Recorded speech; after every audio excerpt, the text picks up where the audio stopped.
Hello student, पिछले video में हम देख चुके थे नमक का दरोगा अध्याय के सभी क्वेश्चन आंसर आपको कंप्लीट करा दिए हैं। उसकी ऑब्जेक्टिव की भी एक वीडियो डली हुई है जिसे आप जाकर के देख सकते हैं, लिंक डिस्क्रिप्शन में आपको मिल जाएगी, है ना।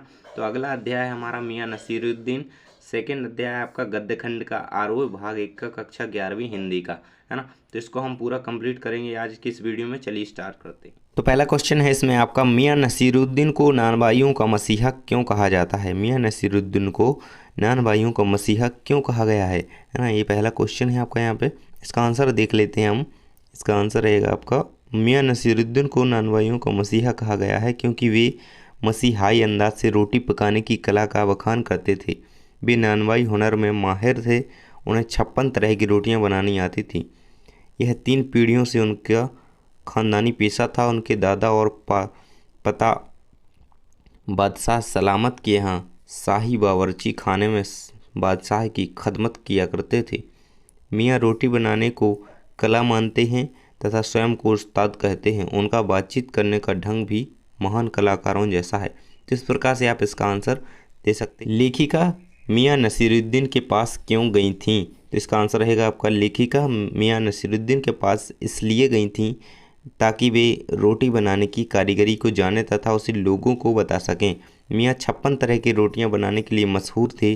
वह उनकी इस कारीगरी का रहस्य भी जानना चाहती थी, इसलिए उसने मियाँ से अनेक प्रश्न पूछे। थर्ड नंबर का क्वेश्चन है आपका, बादशाह के नाम का प्रसंग आते ही लेखिका की बातों में मियाँ नसीरुद्दीन की दिलचस्पी क्यों खत्म होने लगी। उत्तर रहेगा, मियाँ नसीरुद्दीन अपनी कला में माहिर सुप्रसिद्ध नानबाई थे। वे स्वभाव से बड़े बातूनी और अपनी तारीफ स्वयं करने वाले भी थे। बातचीत के दौरान उन्होंने लेखक को बताया कि 3 पीढ़ियों से वे खानदानी नानबाई हैं। उनके दादा और वालिद मरहूम बादशाह सलामत के शाही बावर्ची खाने में ऐसे पकवान बनाया करते थे कि बादशाह सलामत खूब खाते और सराहते थे।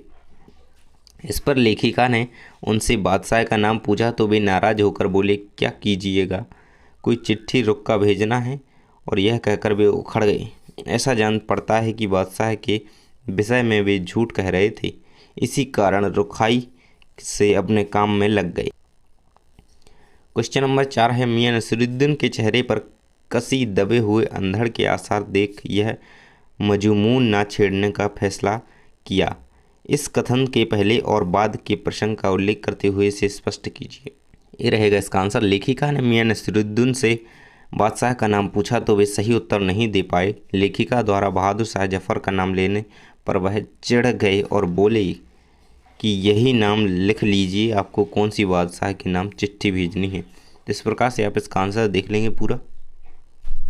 यहाँ तक इसका आंसर कंप्लीट हो जाएगा क्वेश्चन नंबर 4 का। अगला है आपका क्वेश्चन नंबर 5 है, पाठ में मियाँ नसीरुद्दीन का शब्द चित्र लेखिका ने कैसे खींचा है। इसका आंसर देख लेते हैं। पाठ में मियाँ नसीरुद्दीन का शब्द चित्र लेखिका ने इस प्रकार खींचा है, हमने जो अंदर झांका तो पाया मियाँ चारपाई पर बैठे बीड़ी का मजा ले रहे हैं।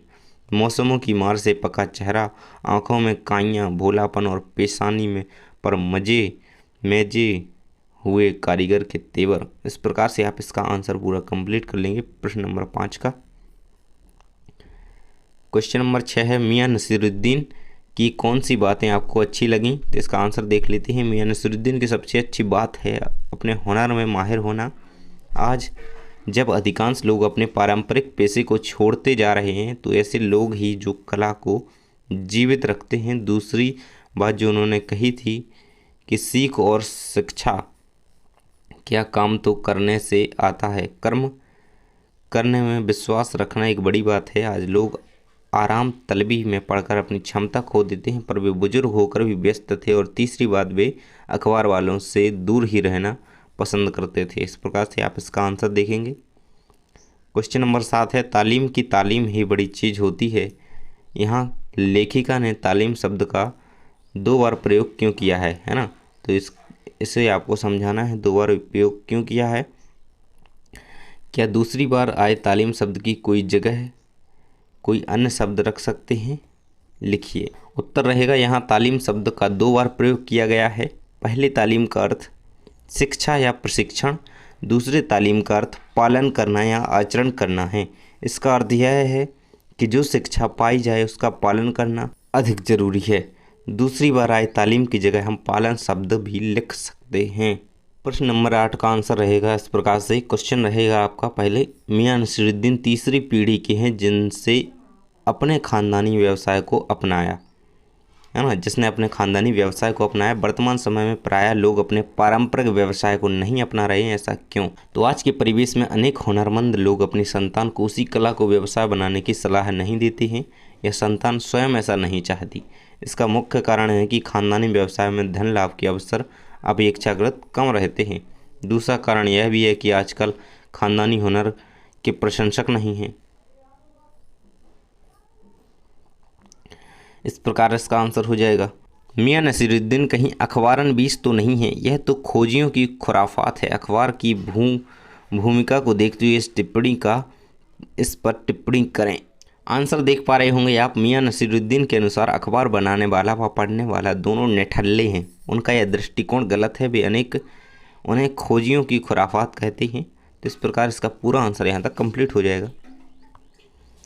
तो इस चैप्टर के आपके सभी आंसर जो हैं कंप्लीट हो जाते हैं, यानी आप अच्छी तरीके से कंप्लीट कर लीजिएगा। यदि आप इस चैप्टर के सभी जो ऑब्जेक्टिव क्वेश्चन हैं वो चाहते हैं तो नीचे डिस्क्रिप्शन में लिंक दी गई है, आप उसे जाकर के देख सकते हैं।